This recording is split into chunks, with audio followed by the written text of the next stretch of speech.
meus amigos. Ainda bem que vocês estão aqui. Eu agradeço a vocês aceitarem estar fazendo parte desse projeto, a Érica. Laguna Brasil, Laguna que está nos hosteando, eu não sei, I don't know how to say that in Portuguese. Mas está nos recebendo, olha que cabeça. E ela tem tudo a ver com o que a gente está falando, a marca. Tem tudo a ver com o que a gente então. está falando e um ambiente muito bonito. Então, Laguna Brasil, muito obrigada, minha amiga Amanda. Vamos explicar como é que isso surgiu e a ideia, né? Eu tenho às vezes uns hiperfocos, eu tenho mania de estudar uma coisa que não tem nada a ver com o que realmente eu preciso. Teve uma época que eu estudava sobre herpetologia, eu sabia dentição e tudo que era para saber de serpente, não sei o que não tem nada a ver, estranho, né? Eu comecei a me interessar muito pela psicanálise, passei por coisas na vida, todo mundo passa por luto e tudo. Comecei a notar que tinha ferramentas melhores para lidar com dificuldades da vida, e aí comecei a ter esse olhar para a minha atividade laboral também, porque todo mundo passa, o vínculo com os alunos era mais do que só aquele atrás do protocolo que deve para o objetivo. E aí eu comecei a ver que a minha atividade laboral, na prática, na teoria, era tipo você lidar com o corpo das pessoas e com o que elas querem em relação a isso, né, os objetivos quanto a isso, o físico. Só que na prática a gente estava ali todo dia, trocando ideia, e tipo, aquilo ali me ajudou muito nos meus processos. E de alguma forma eu comecei a ter ferramentas com base no que eu vinha estudando, no que eu vinha experimentando na terapia, e conseguia de alguma forma também ver que aquele vínculo que eu tinha todo dia com os meus alunos me ajudavam muito, e de alguma forma eu podia ajudar eles também, muito. E eu comecei a olhar as pessoas e tipo, o meu movimento ali como uma coisa mais integrada, que não é só a pessoa quer aquilo ali, vamos fazer aquilo ali. E aí eu comecei a ver, meu irmão, a gente é uma coisa maior. Que, lógico, as pessoas chegam ali com demandas, eu quero emagrecer, eu quero o quê? Para autoestima. Só que no final das contas a gente começa a trabalhar com muito mais do que aquilo. E algumas pessoas dão uma abertura um pouco maior, e eu achava muito interessante lidar com isso. Né? A gente é tipo um psicólogo ali também, que as pessoas falam coisas pra gente que assim, não falam. O cotidiano e a rotina criam uma coisa muito interessante ali. E comecei a olhar bem para isso e comecei a realmente estudar sobre isso, e achei que fosse muito interessante trocar uma ideia sobre o que eu lidava, né, levando em consideração isso, a parte mental e o trabalho com os meus alunos, as dificuldades que eles têm, as ferramentas que eu posso usar para que eles alcancem o êxito, né, em relação aos objetivos, e o papo é sobre isso. A gente fazer um link da área de vocês com a minha área, que é uma área que eu também, enfim, hoje estudo. Que tem um link muito forte. Eu para diversos pacientes em processos muito difíceis, a questão da atividade física foi uma prescrição. É uma condição para sair de alguns fatores psicopatológicos. Então, a atividade física, no meu caso terapêutico, com os pacientes, sempre esteve muito presente. Obviamente vão ter aqueles que vão ter mais dificuldade para poder estabelecer uma rotina, porém, muitos que conseguiram aderir, o quanto aquilo dali gerou um progresso muito distante da questão da imagem. Não por esse aspecto, mas por um aspecto de vitalidade, de sentir mais vivo, sentir isso no corpo, sim, por esse aspecto. E aí o lance era a gente falar sobre isso, falar sobre o corpo, atividade física e as nuances que tem nisso aí, né? O social, o que deve ser ressignificado muitas vezes quanto à atividade física, e botar consciência ali também um pouquinho no que a gente está fazendo, né? E às vezes ir para um caminho ou para outro. Eu tô fazendo isso aqui, será que é interessante e realmente saudável o que eu tô fazendo? Eu tô fazendo atividade física, mas é saudável do jeito que eu tô fazendo? E aí é muito mais complexo do que falar assim de uma forma muito mais simples. Somente a atividade física por si só. Por si só. E a gente pode falar sobre performance, sobre as ferramentas que a gente pode ter para que a galera tenha melhores êxitos. E, enfim, tem muita coisa para falar, né? Eu fiquei pensando na hora que tu tava falando e tava me perguntando, né? Quando tu vai dar aula, tu consegue observar o humor dos teus alunos no corpo. Tipo, fulano chegou com tal postura, de tal jeito, com tal roupa, com tal... Enfim, mas sem a fala, sem o objeto comunicativo direto, né? Tu consegue reparar quando a pessoa chega? Eventualmente. Até, na verdade, eu acho que eu reparo muito mais quando a gente começa a ter um diálogo. E aí isso eu consigo perceber muito fácil. Eu fiquei pensando, porque como vocês têm que olhar muito pro corpo, então, a postura, e enfim... O corpo fala, sente. O corpo fala muito. E aí eu fiquei, caramba, será que eles têm um olhar muito mais apurado do que o meu, por exemplo, que não... nessa leitura, né? Isso é interessante que dentro de uma das minhas formações na acupuntura, os mestres da gente de acupuntura, eles dizem assim, o diagnóstico, a leitura do paciente começa a partir do momento que ele abre a porta. Então, é isso que a Ana Luísa está falando, está para além do verbal. Quanto a diagnóstico, na minha atividade padrão que a gente faz, o aluno chega ali com uma demanda, eu quero emagrecer, eu quero melhorar a postura, eu quero melhorar uma dor, a gente faz uma avaliação física do aluno, uma avaliação antropométrica, uma avaliação postural, funcional, e vai traçar um protocolo para aquele aluno baseado no que a gente colheu de informação do corpo. Só que aí, como a gente fala que a gente é uma coisa muito maior, a gente tem um ser biopsicossocial, que a gente está falando, né? Então a gente tem alguns outros aspectos que não se levam em conta. E aí as pessoas não conseguem... Eu posso prescrever um protocolo muito interessante para aquele aluno, o ideal, só que muitas vezes ele não tem aptidão mental para aderir a esse protocolo. E aí é uma coisa que eu deixei de fora, que vai ser muito importante para o aluno. Então, uma coisa que eu comecei a ver muito é levar em consideração ele como um todo. Então, tem muita gente, inclusive, que avalia, ele tem uma força interessante, tem uma constituição que ele vai conseguir, pelo corpo, reproduzir aquele protocolo e ter um êxito, se for só pelo corpo. Só que ele não tem uma aptidão mental. Ele é uma atividade que ele não consegue manter por um tempo ideal para que ele tenha as adaptações. E aí, se a gente não levar em consideração, ele falha. E aí que tá, meu irmão, se ele não tem uma aptidão mental para aquilo ali, eu tenho que levar em consideração. E aí, às vezes, reduzir o que o corpo consegue para que a mente consiga ali acompanhar um pouquinho, e aí sim ele tem um êxito melhor. O aluno está ali, e aí, de vários casos, né? Ele está ali, meu irmão, é uma atividade difícil para ele. E aí ele consegue 2, 3 dias, e aí ele inventa um motivo que às vezes até inconsciente ele não vai, aí falta, ele não consegue ter uma constância, porque realmente é difícil para ele, é uma energia que ele precisa mental que ele às vezes não consegue. E aí é muito interessante, meu irmão, às vezes eu tenho, principalmente alguns alunos de consultoria que às vezes dão mais abertura em relação a isso, eu consigo ter uma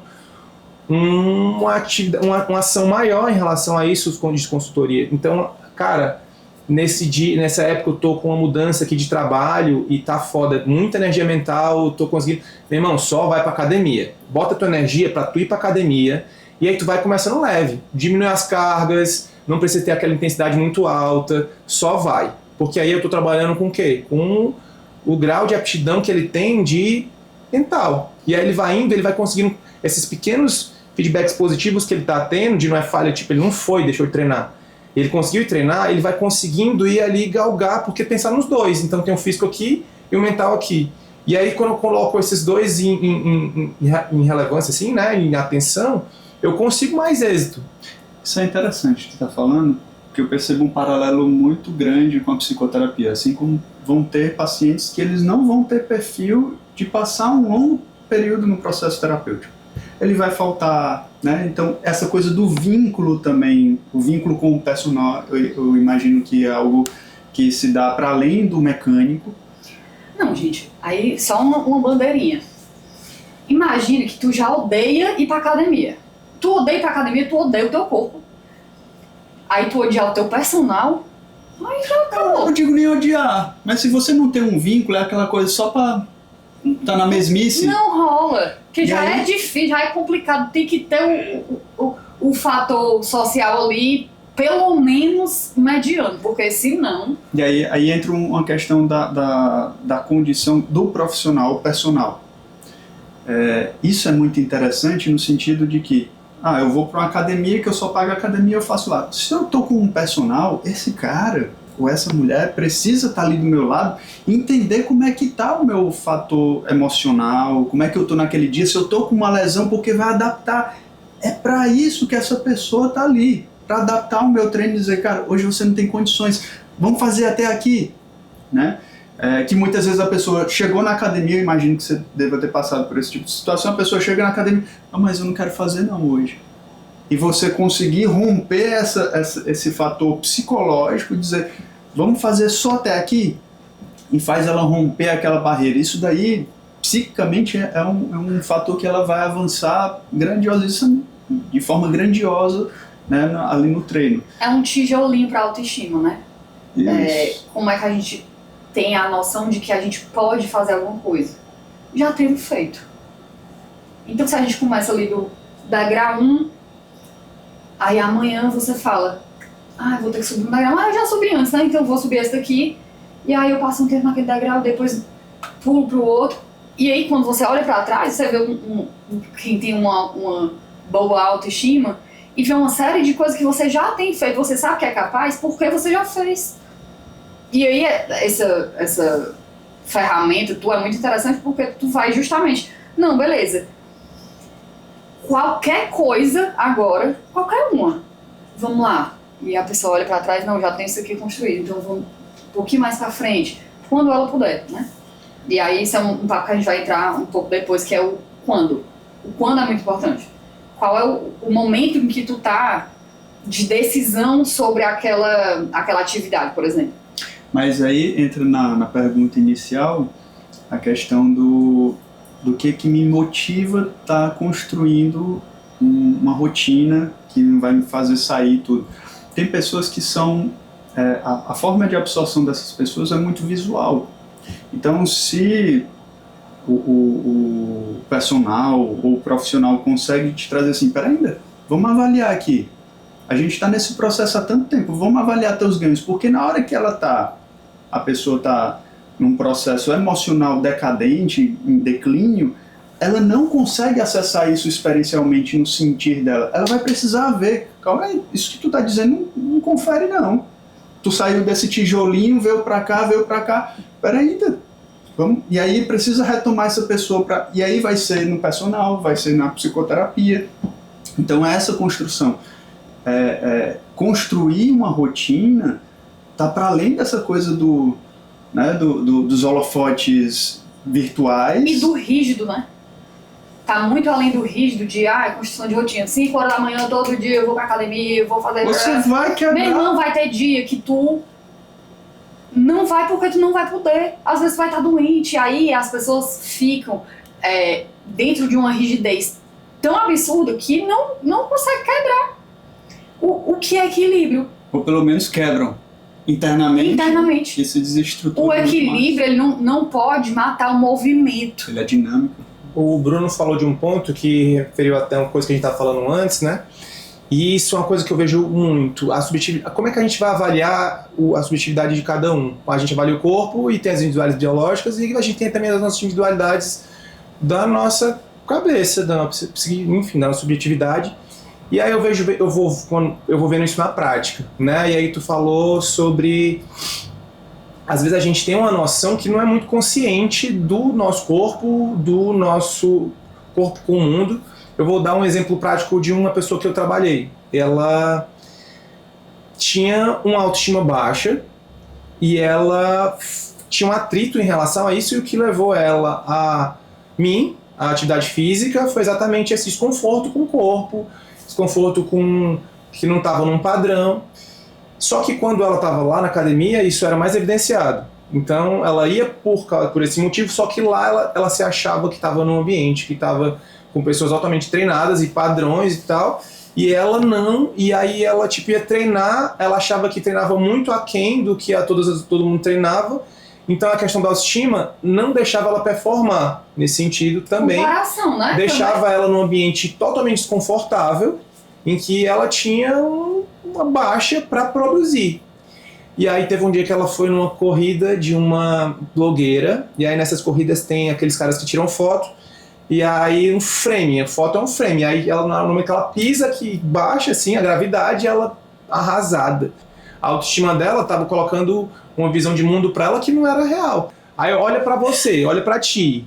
E aí eu validei ela de alguma forma, né? Tipo, você é uma mulher, cara, e é altamente palpável e fácil, inclusive, se você cumprir o protocolo, você alcançar o que você quer. E aí a pessoa se julga por um frame, por uma imagem que é tipo 1 milésimo de segundo, que é quando você pisa, que mesmo a blogueira vai ficar ótimo, porque ela tá ali no ar, no momento, tirou a foto no momento que ela não tá nem pisando, que é um momento que as pessoas postam só a porcentagem que ela tá melhor na vida, a melhor foto, quando tu vai ver na realidade, a pessoa nem é como tu vê ali no Instagram. Tem um instrumento na psicologia não, né? Na TCC, que a minha abordagem mesmo é isso aí mesmo, que é muito simples, mas é muito legal ao mesmo tempo, que é um comportamento que eu quero mudar. Aí a gente coloca comportamento, me cutucar. É uma folha de papel A4 dividida em 4, que é vantagens de manter o comportamento. Pô, desvantagens de manter o comportamento. Pô, vantagem de parar o comportamento. Pô, desvantagem de parar o comportamento. Desta forma, a gente vê que às vezes a gente não quer mudar o comportamento.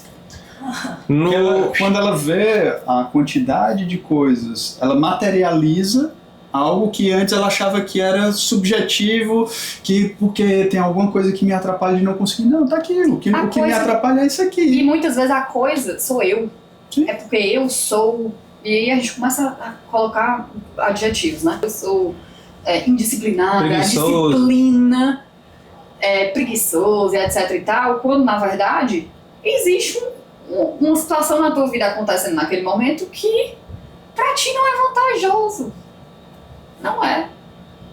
Você gostaria muito que fosse, mas talvez não seja naquele momento.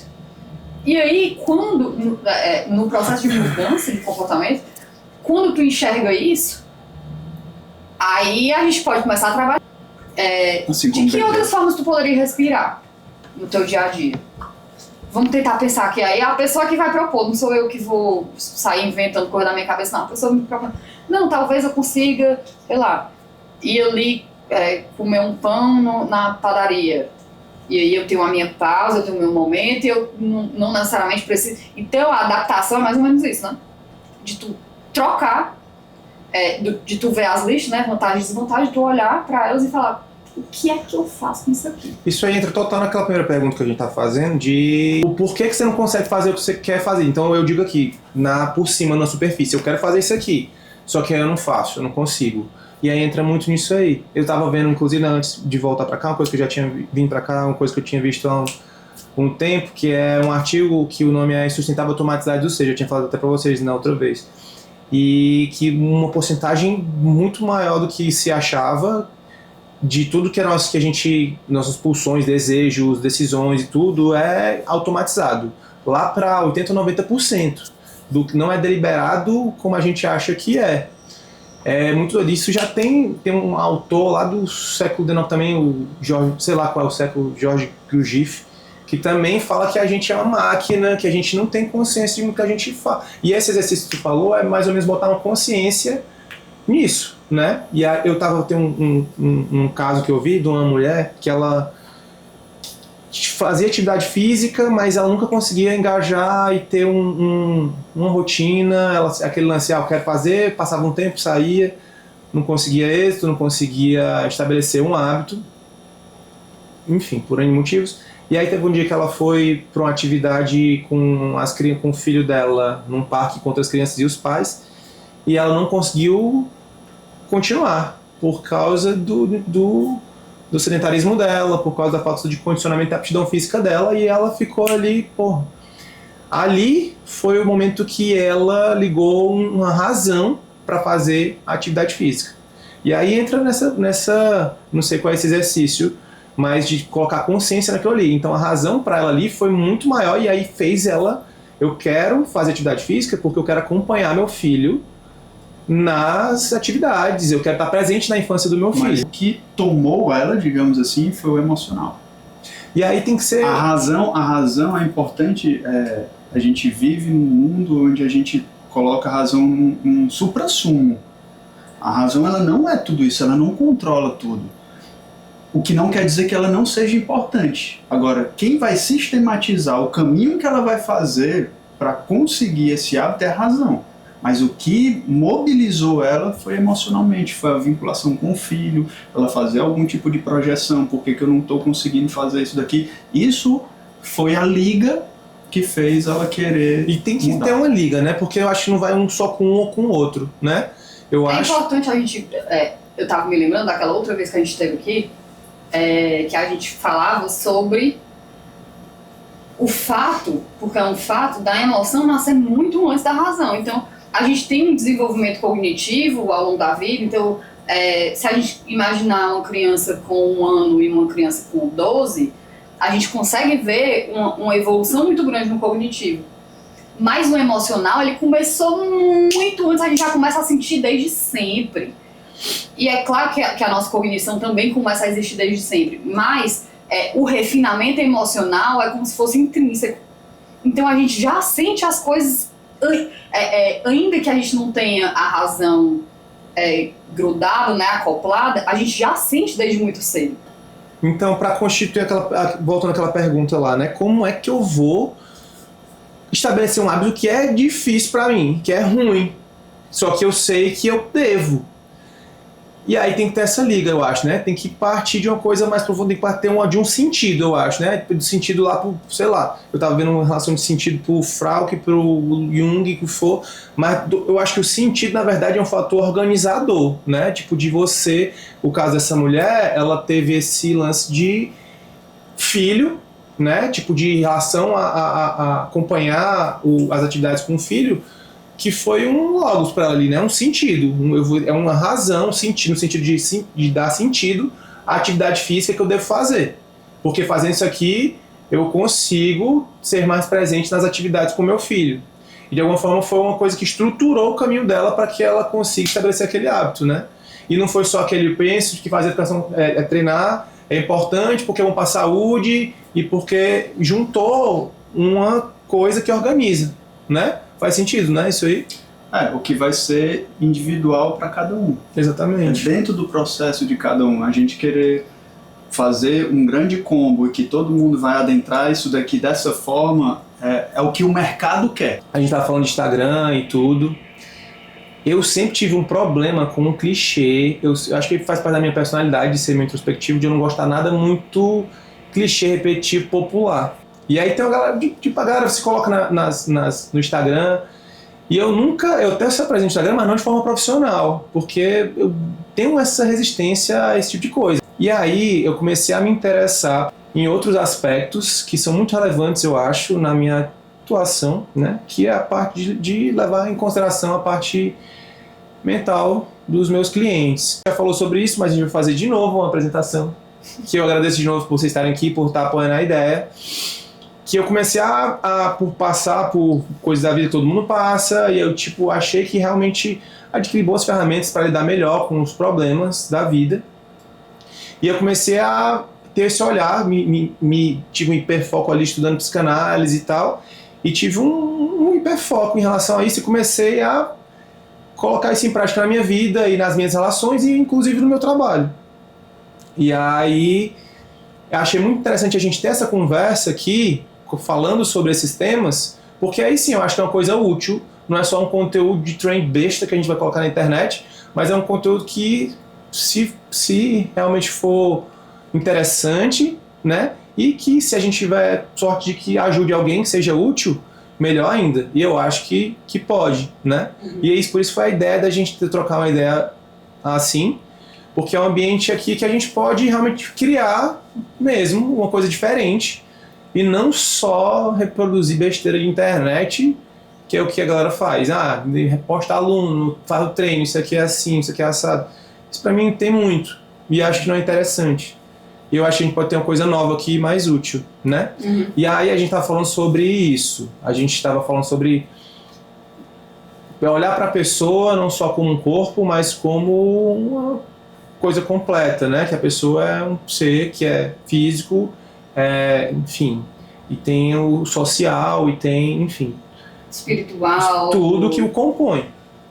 E as problemáticas disso, que as redes sociais, o Instagram, por exemplo, já que a gente estava falando sobre isso, né? A gente está fazendo um conteúdo para as redes sociais, e como essas redes sociais tem muita coisa que, se a gente não souber lidar, é muito prejudicial para a nossa subjetividade. Eu citei, por exemplo, o caso de uma pessoa que eu trabalhei que tinha uma subjetividade ali muito comprometida por causa dos padrões que o Instagram e que esses uploads aí colocam pra gente, principalmente para as mulheres, né?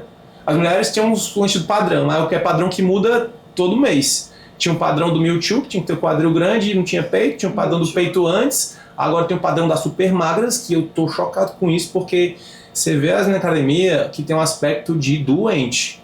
As meninas estão com a cara chupada muito magra, tu já viu isso? E é uma moda agora. Trabalho com transtornos alimentares, exatamente.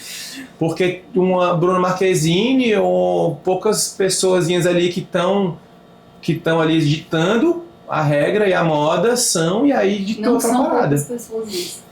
As que ditam, porque em relação ao que é o mundo, não, que são as mulheres, claro. É um grupozinho pequeno que tá ali daquele jeito e diz o que é legal, o que é o padrão. Eu tava lembrando do que tu falou das massinhas e do que as massinhas vêm cada um com uma cor separada e depois fica tudo com uma cor só. E que a tendência desses padrões e das redes sociais e do que a gente, né, tá imerso é padronizar tudo, né? Então, por mais que esses padrões mudem, a tendência é que todo mundo vai buscar ser mais ou menos daquele mesmo jeito, em relação a um monte de coisa. Inclusive a parte profissional de lançar, fazer o que todo mundo faz, e se perde muito a individualidade de cada um. E as pessoas sofrem por não estar dentro do padrão. Tem gente que não tem a constituição para ter esse novo padrão físico, mas sofre para estar, e que muitas vezes não é um padrão. Isso é muito relativo, depende da subjetividade, enfim, mas esse padrão das supermagras, por exemplo, é um aspecto que não me passa saúde, por exemplo. Mas eu vou te dizer o que é que passa pela supermagreza, que é um negócio que tem tudo a ver com a academia também, com essa parte do exercício físico, né? Controle. Uma pessoa que é super magra, ela precisa ser extremamente controlada. E isso, hoje em dia, a gente faz assim, ó, pra quem é extremamente controlado. Mas aí, mais uma vez, a gente entra na rigidez. Uma rigidez que não deixa mais a gente viver a vida com fluidez, né? Eu acho que as redes sociais, o que dito padrão, tende a homogeneizar todo mundo, transformar tudo na mesma coisa, e tem esse problema das pessoas terem esse desconforto, porque tem uma dificuldade de chegar nesse padrão.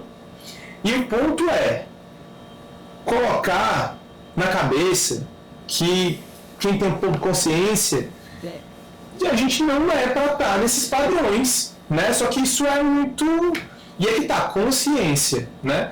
A gente eu tô em ponto lá, tô treinando com um aluno, e às vezes tem que colocar as consciências, você não vai conseguir, nem porque você queira muito, se enquadrar nesse padrão. Alguns padrões eles não vão conseguir. Tem construção óssea, você não tem como mudar seu quadril, você não tem como mudar o comprimento do seu fêmur para ser igual ao modelo que está ditando padrão. A gente está imerso nessa realidade em que o Instagram dita as coisas, em que a gente tem problema de autoestima e a gente quer uma coisa que todo mundo diz que é o que é legal, e não importa, a gente está imerso nisso aí.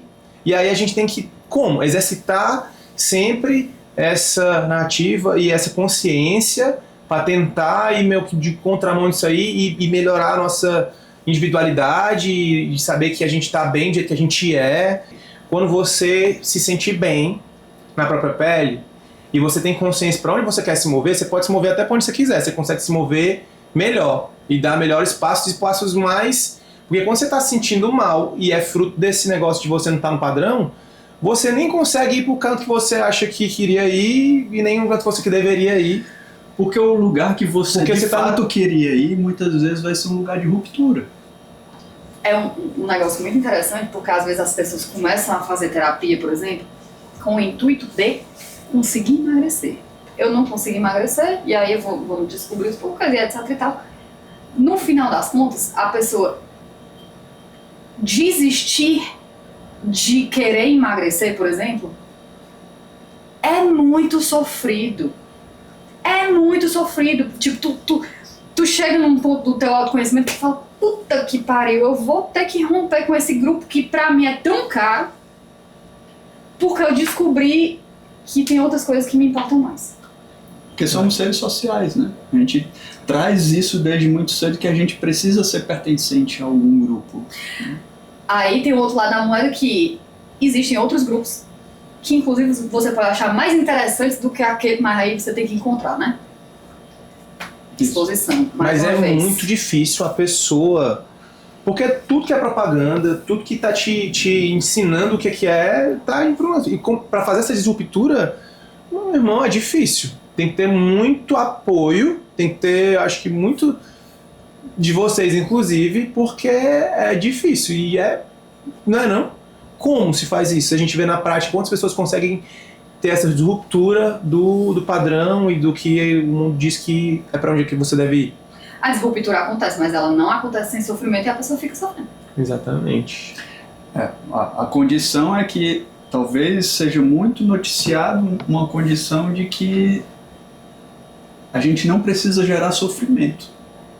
E até dentro do processo terapêutico a gente vai ver que os processos que mais nos fazem crescer são rupturas e são sofrimentos. Muitas vezes a gente não quer uma resposta, a gente quer não precisar escolher alguma coisa. Então, eu queria tanto ir pra academia, eu queria tanto ficar sarada e não sei o que, mas eu não consigo. Pois é, eu não consigo, mas eu queria, eu não consigo, mas eu queria. Isso aqui é uma estrutura da gente que acontece muitas vezes porque a gente não quer deixar de lado nem a parte do sou assim, então eu vou comer, não vou pra academia de não sei o quê, e a gente não quer abandonar este sonho utópico de ser pessoa X, deu pra entender? Talvez o nosso papel enquanto psicólogos, dependendo de como vai se construir o processo do paciente, não é dizer para o paciente que ele precisa deixar de comer, que ele precisa emagrecer. Assim, se você não faz isso, se vai para um lugar de uma patologia, de fato, aquilo ali coloca a vida dele em risco, e a gente trazer consciência para isso, não, mas eu escolho continuar comendo, eu escolho continuar bebendo. Qual é o meu papel de chegar, mas você não pode, não deve fazer isso? Não, eu preciso trazer a consciência de quais são as repercussões sociais, físicas e tudo, mas ainda assim é a minha escolha. Okay? Autonomia é um negócio que a gente tem que respeitar pra sempre, muito independente de quem a gente é, no que a gente acredita, no que a gente pensa que é certo, a famosa suspensão de a priori, né?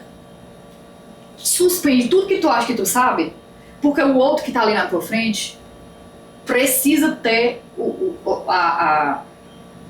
a guiança da vida dele.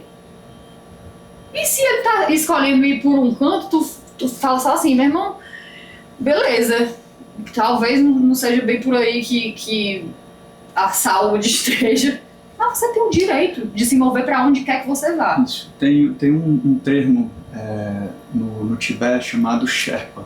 Sherpa, ele é um guia dos Andes. Então, quando você quer escalar uma montanha, você vai contratar um Sherpa. E o Sherpa, ele é uma forma de guia, mas um guia para te dizer, ó, por aqui tem um desfiladeiro, por ali tem temperaturas muito baixas e neve muito alta, por aqui você vai ter que ultrapassar uma cordilheira tal, que tem esses riscos, e você escolhe. O Sherpa tá ali do lado para te dizer, olha, por aqui você vai ter isso e aquilo outro, mas qual é a sua escolha? É exatamente a autonomia. Uhum. Não é para eu chegar como um guia e dizer para você tem que ir por aqui. Então, é uma outra forma de guiança que se encaixa muito bem dentro desse universo psicoterapêutico, porque a gente está ali com o paciente para tatear uma sala escura e ele encontrar o interruptor dele. Não é o meu interruptor. Não é o interruptor da minha sala, é da sala dele ou dela, né, que vai tatear, olha, eu estou sentindo tal coisa, faz sentido, eu acho que é isso, eu também estou sentindo isso, e você, onde chega? E levando na reflexão daquele lance de que a gente é muito autônomo e do guia, e que as redes sociais e o que a gente enxerga é um guia de alguma forma também, que nos direciona para algum lugar, eu acho que o ponto aí do guia é ser de uma certa forma, um vetor de consciência, para que a gente realmente saiba e tenha consciência das decisões que está tomando. Porque aí leva aquele artigo que a gente estava falando sobre a gente tentava automatizar você, leva muito numa reflexão sobre o livre-arbítrio. E que a gente realmente não tem esse livre-arbítrio que a gente acha que tem. Eu acho que cabe uma pergunta, né, que não merece, talvez, a gente já criar motivação para se responder agora, mas uma pergunta de que o quanto de fato eu percebo que eu me aproprio da minha vida e que me leva para esse lugar de que eu quero ter autonomia. Era um pouco o que a Ana Luísa estava falando. Eu posso querer algo que eu não tenho que escolher, porque escolher é romper com algo. E hoje a gente não está dentro dos moldes de sociedade, do que é apresentado. Você tem tanta opção, e eu não quero ter que escolher, eu não quero ter que romper, eu quero fazer tudo, na verdade. Né? Então, é voltar para esse lugar de o que eu quero e o que eu preciso romper. Porque o caos faz parte da vida. A morte faz parte da vida. É um contexto de vida o morrer. Né? Então, o que eu preciso morrer em mim para que outras coisas possam nascer e outras possam continuar vivas? Né? Uma reflexão que a gente precisa fazer. E aí, o que eu acho, na minha percepção, é que a vida parece ter vendida, que a vida pode ser só coisa boa, só dopamina alta, só ouvir a nós, e as pessoas elas estão com essa falta de que a vida faz parte da vida, as dificuldades. E nem só. Essa rigidez de vou acordar às 5 horas da manhã, beleza, mas isso aí tem que ter uma quebra. Tem que ter a parte legal também, hedônica, sim, divertida, social, e que eu não vou estar nem aí pra porra da academia ou pra dieta, pra não sei o que. Tem que ter. Não é só uma coisa e nem só a outra, porque também se eu ficar só aqui, o que eu considero valoroso pra minha vida, o que eu almejo de grande, né? Fora o prazer momentâneo que a gente almeja também, mas o que eu almejo de grande não vai se realizar, porque eu vou estar preso na diversão. Eu tenho uma frase muito boa de um professor meu que diz assim: se você está preso no lazer, você não está em lazer, você está em prisão. Quando ele falou isso, eu me arrepiei todo e falei, muito bom. Foi essa minha contribuição. A vida é constituída de tudo, né? Precisa ser, porque senão é uma prisão. Você está preso numa coisa só. As pessoas não têm consciência de que precisa passar pelas coisas desagradáveis e as coisas ruins. Na academia, eu vejo que tem alguns alunos que estar naquele lugar ali remete a uma recordação não muito positiva de experiências já negativas que eles tiveram fazendo aquela mesma atividade.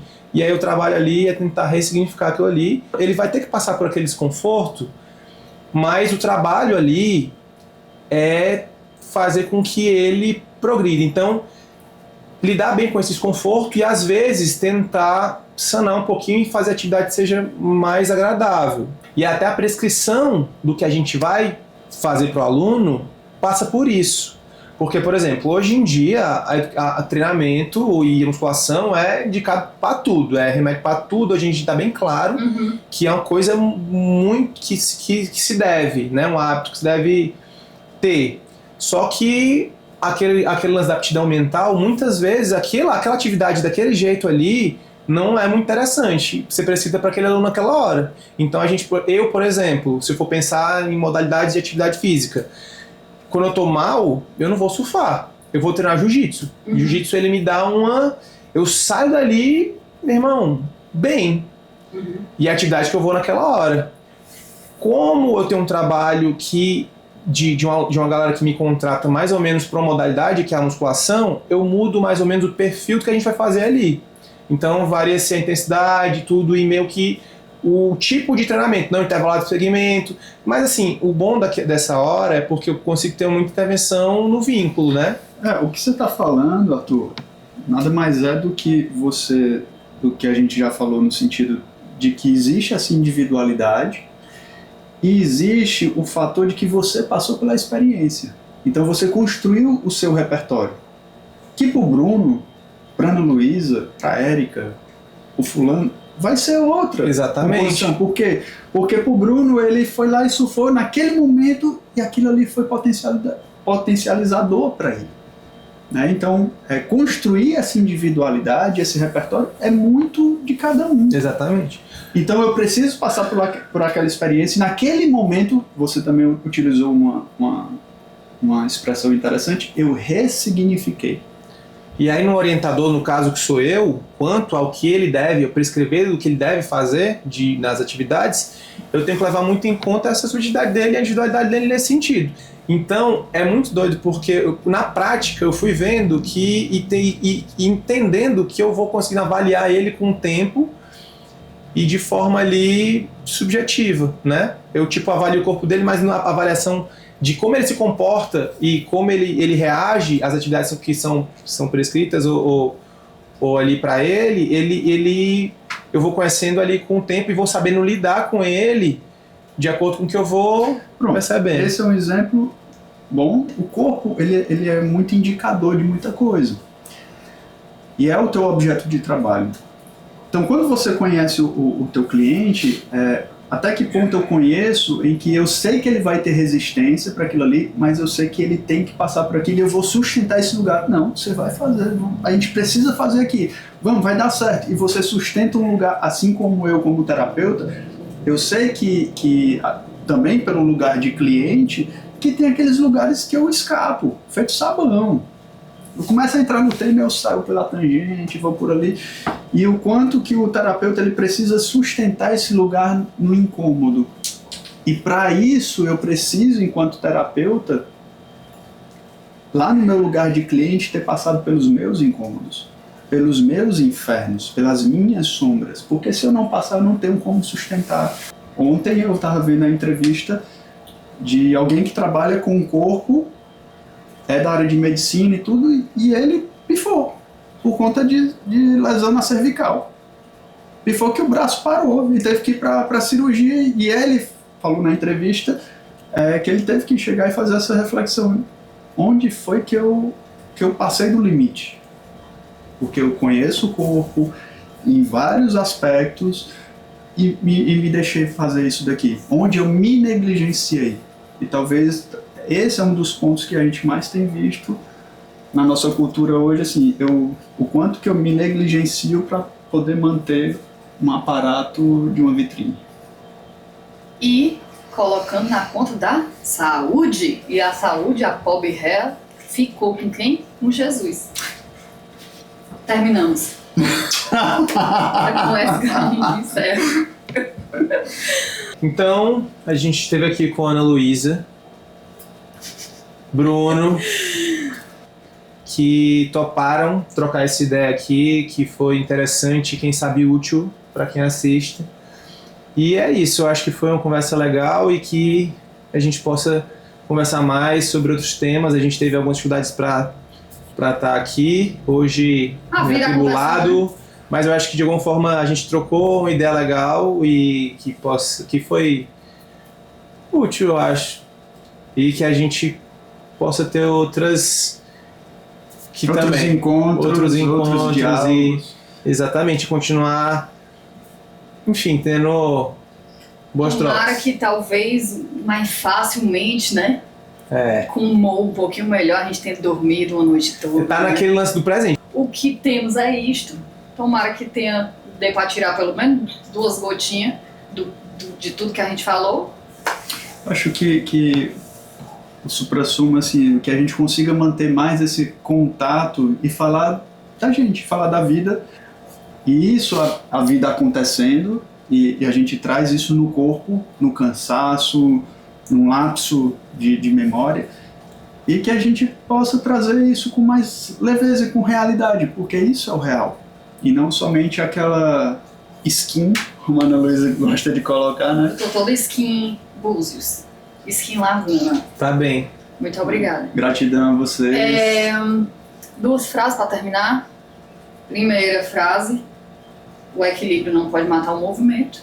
Segunda frase, se você está preso no lazer, você não está em lazer, você está em prisão. Então fiquemos aqui no meio do caminho, nem só aqui, e sejamos muito felizes. Um beijo e até a Ótimas próxima. duas frases. Boa. Ou um ambém cearense, né? Escreveu, não leu, o pau comeu. É isso aí. Se ficar, o bicho pega. Se correr, como é? Se correr, o bicho pega. Se ficar, o bicho pega. Valeu, gente. Gratidão. Show.